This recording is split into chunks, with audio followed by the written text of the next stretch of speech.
The dust of Redwood Gulch clung to everything like a second skin, painting the false-fronted buildings in shades of amber and regret. Caleb Stone pulled his hat low against the afternoon sun as he guided his weathered gelding down the main thoroughfare, the animal's hooves raising small clouds that danced in the heat shimmer. At 38, Caleb had learned to read towns the way other men read newspapers. This one spoke of desperation masked by stubborn hope, of people clinging to dreams that the harsh country hadn't yet beaten out of them. He'd come to Redwood Gulch for supplies and a hot meal, nothing more. The life of a drifter suited him fine. No attachments, no obligations, no one depending on him for anything beyond the price of odd jobs and the occasional hired gun work that kept food in his belly and shoes on his horse. It was a simple existence, uncomplicated by the messy entanglements that had once cost him everything he'd held dear. The trading post squatted at the end of the street like a wooden toad, its weathered sign creaking in the desert wind. Caleb dismounted and tied his horse to the hitching post, noting automatically the positions of the other horses, the quality of their tack, the way their riders might be armed.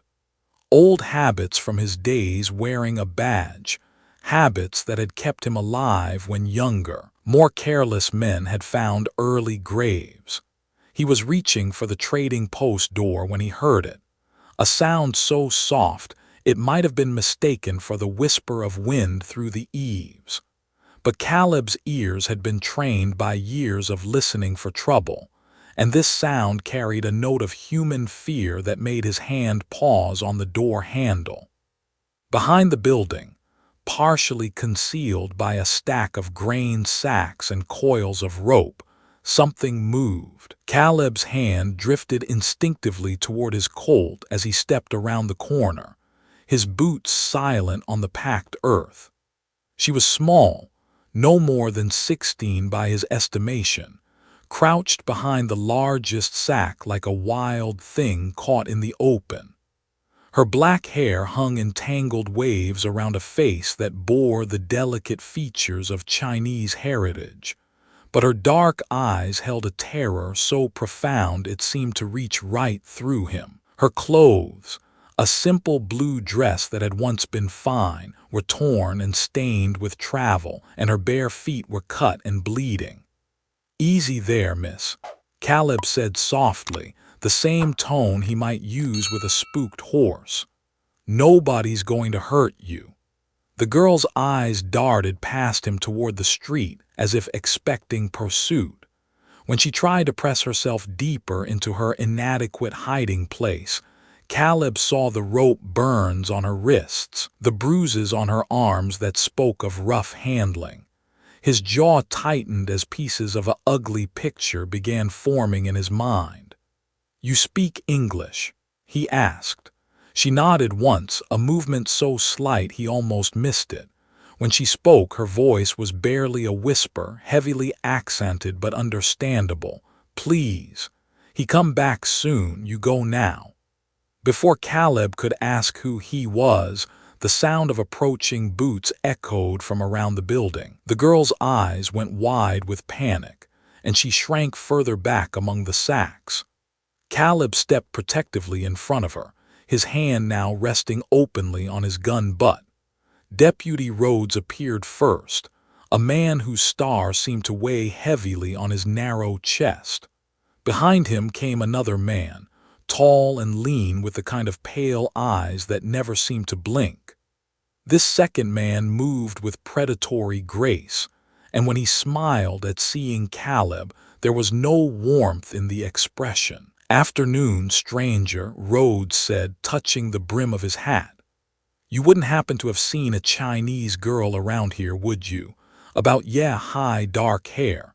"Depends on why you're looking for her," Caleb replied evenly. The pale-eyed man stepped forward, his smile widening. "Allow me to introduce myself.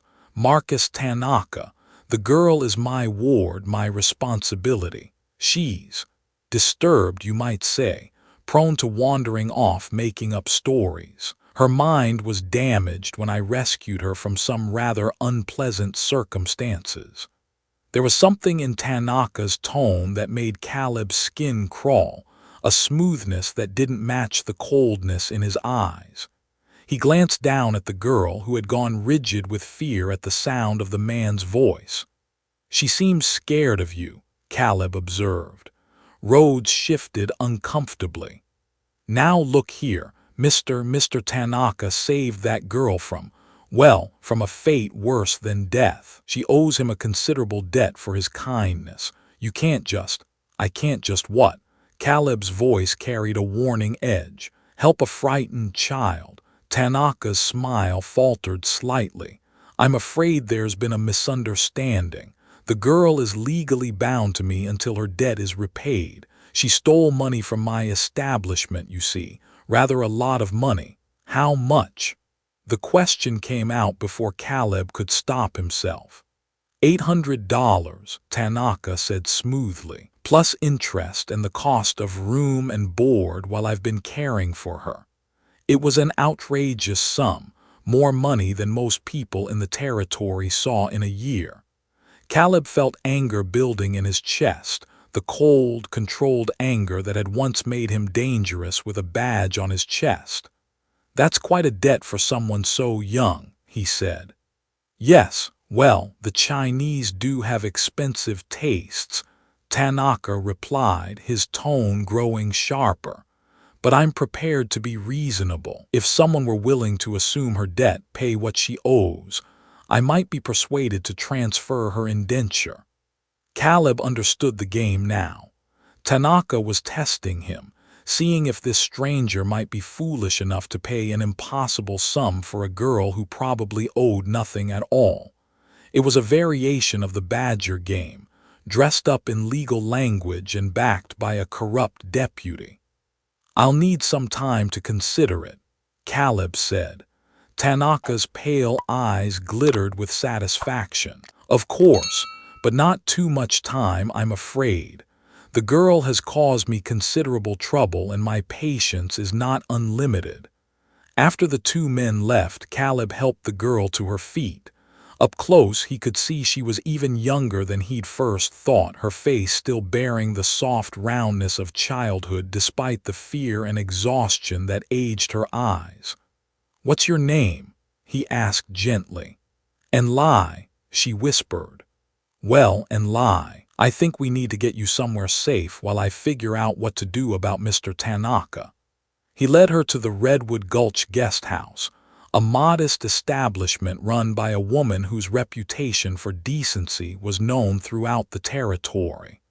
Beatrice Hartley was perhaps 50 years old, with graying brown hair and the kind of steady presence that made people feel safe. When she saw Enlai's condition, her motherly instincts took over immediately.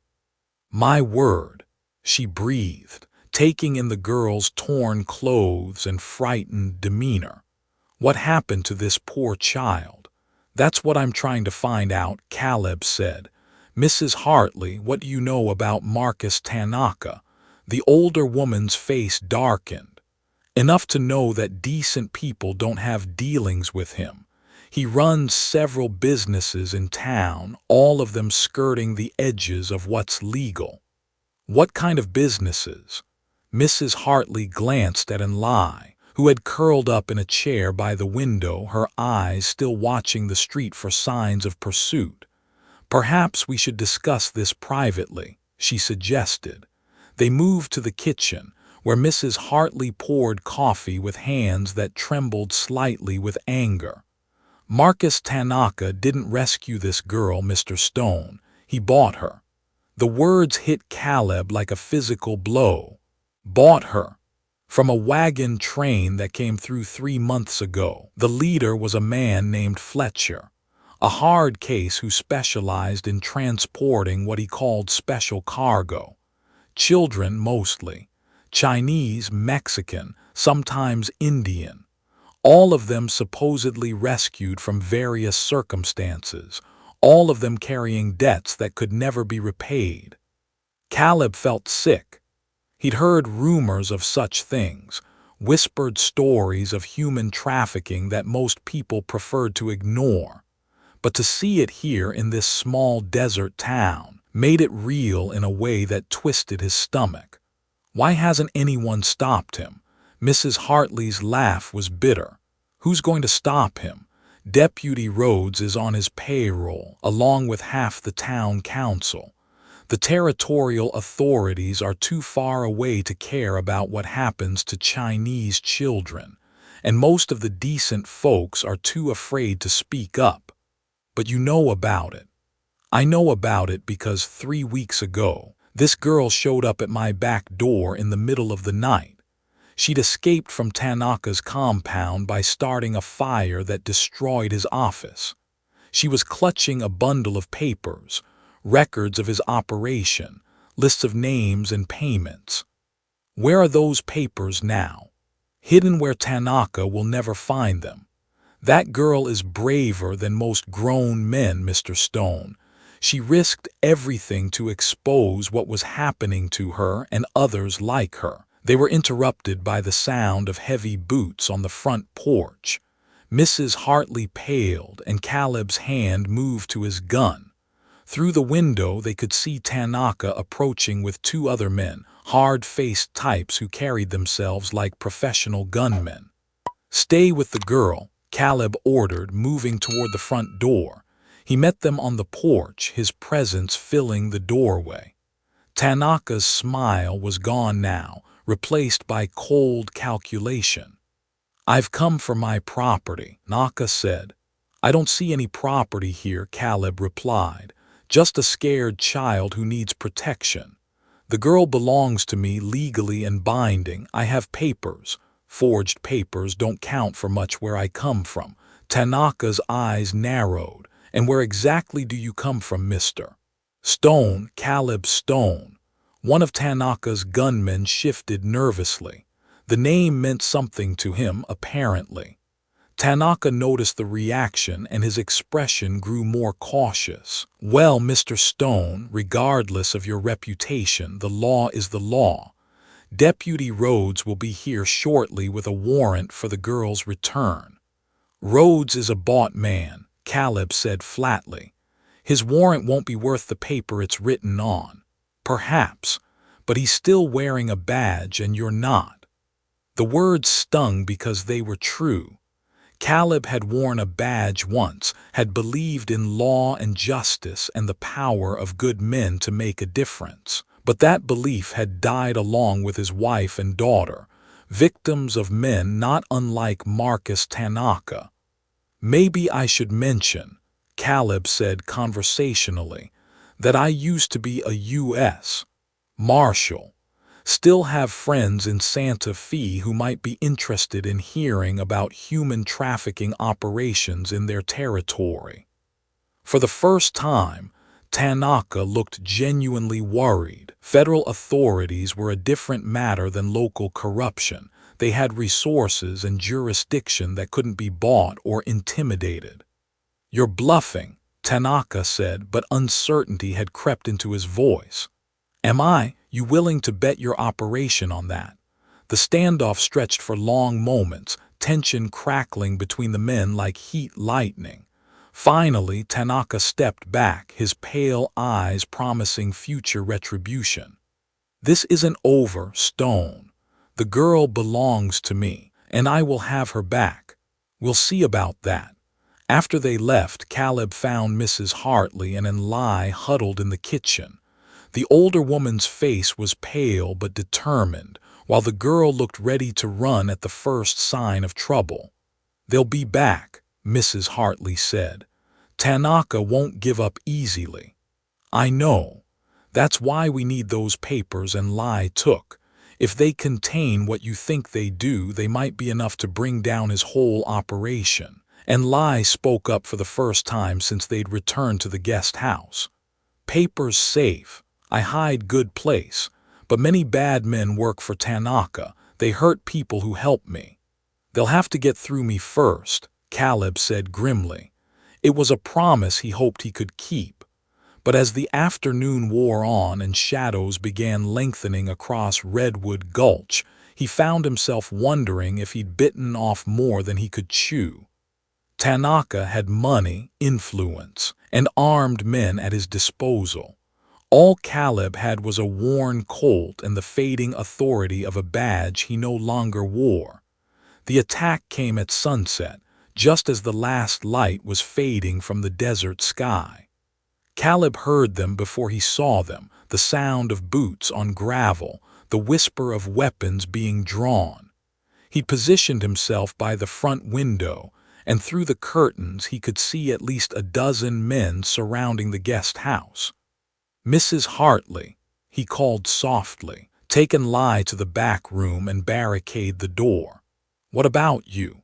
I'll handle this." But even as he said it, Caleb knew the odds were impossible. A dozen armed men against one. He'd need a miracle to survive the next 10 minutes, let alone protect the girl and Mrs. Hartley. The miracle came in the form of Deputy Rhodes' voice, raised in anger outside the building. "What the hell do you think you're doing?" Rhodes shouted. Caleb moved to where he could see the street. A crowd of townspeople had gathered, more than he'd expected. At their head stood Dr. Albright, the town physician, his medical bag clutched in one white-knuckled fist. "Deputy," Dr. Albright called out, his voice carrying clearly in the still air. "I've just received a rather interesting telegram from Santa Fe. It seems the territorial authorities are very interested in Mr. Tanaka's business activities." Tanaka appeared from among his gunmen, his face a mask of rage. "You old fool, you have no idea what you're interfering with, don't I?" Dr. Albright smiled grimly. "I think I understand perfectly. You see, I've been corresponding with federal marshals about certain irregularities in our town. Missing children, forged documents, corruption of local officials. They are sending investigators, Mr. Tanaka. They should arrive within the week." The crowd murmured approval, and Caleb realized that Mrs. Hartley had been wrong about one thing. There were decent people in Redwood Gulch who were willing to stand up to corruption. They'd simply been waiting for someone to lead the way. Tanaka's operation began crumbling that very night. Faced with federal investigation and the loss of local support, his gunmen melted away like snow in spring. Without their protection, Tanaka himself was arrested by a newly emboldened Deputy Rhodes, who seemed eager to distance himself from his former employer. The papers and lie had saved proved to be even more damaging than Mrs. Hartley had hoped. They contain not only records of Tanaka's human trafficking operation, but also evidence of bribery, extortion, and a dozen other crimes. When federal marshals arrived the following week, they found a case so thoroughly documented that prosecution was almost automatic. 6 months later, Caleb Stone was sworn in as the new sheriff of Redwood Gulch. He hadn't sought the position, but the townspeople had been insistent. They wanted someone they could trust, someone with the experience and integrity to keep their community safe. And lie had blossomed under Mrs. Hartley's care, her natural intelligence and quick wit making her an invaluable addition to the guest house's operations. The two women had become partners as well as friends, expanding the business to include a refuge for other victims of trafficking and abuse. On quiet evenings, Caleb would sit on the front porch of his office, watching the sun set over the desert and reflecting on the strange turns his life had taken. He'd come to Redwood Gulch as a drifter with no attachments, no obligations. He was leaving as a man with a community that depended on him, people who looked to him for protection and guidance. It wasn't the life he'd planned, but it was the life he'd chosen. And for the first time in years, Caleb Stone was at peace with his choices. The desert wind still blew through Redwood Gulch, carrying dust and memories and the promise of tomorrow. But now it also carried something else: the sound of children playing safely in the streets, the laughter of families who no longer lived in fear, the quiet satisfaction of a community that had found the courage to stand up for what was right. Sometimes the smallest acts of kindness could change the world. Caleb had learned that lesson from a frightened Chinese girl who had trusted him with her life. Now, every day, he tried to pass that lesson on to others, one choice at a time,